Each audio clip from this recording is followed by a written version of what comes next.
তো চলে এলাম অনেক কষ্ট করে, প্রায় 1 ঘন্টা 40 মিনিট মতো লেগেছে ননদের বাড়ি আসতে। এই যেটা হচ্ছে ননদের রুম, আর আমি আপাতত বসে পড়েছি, মানে একদম আর কোমরটা প্রচণ্ড ব্যথা করছে এতক্ষণ বাইকে বসে থাকা, তো বাইক নিয়ে এসছে, তোমরা দেখতেই পেলে সেটা। যাই হোক, তো এই যে ননদের রুম ট্যুরটা দিয়ে দিলাম, এটা হচ্ছে আমার ননদের রুম।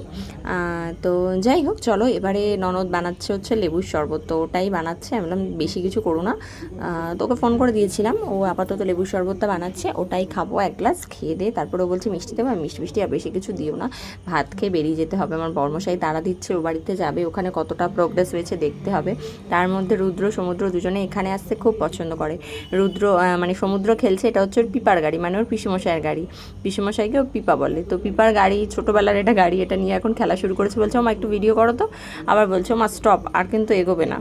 ঠিক আছে, ওই যে স্টপ বলে দিল, তো আমি ক্যামেরা এখানেই অফ করে দিলাম। এবার চলে এলাম দুপুরে লাঞ্চের পর্বে। লাঞ্চে বসে পড়েছি সবাই একসাথে খেতে।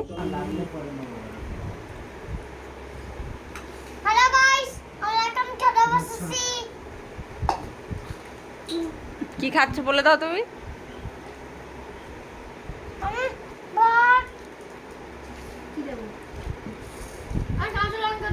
বলো। তারপরে তারপরে কতক্ষণ ধরে বলছে দেখো না, ভাত আলু হয়েছে বলা। হ্যাঁ ওইটা, ওটা ঢ্যাঁড়স হয়েছে।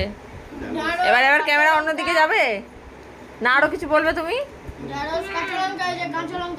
শুনতেই পেলে সমুদ্র কি পাকা পাকা কথা বলছে। এই যে এটা আমার নন্দাই, আর এটা ননদ খেতে দিচ্ছে, পাশে বসেছে ননদের শ্বশুরমশাই। তো যাই হোক, চলো টাটা।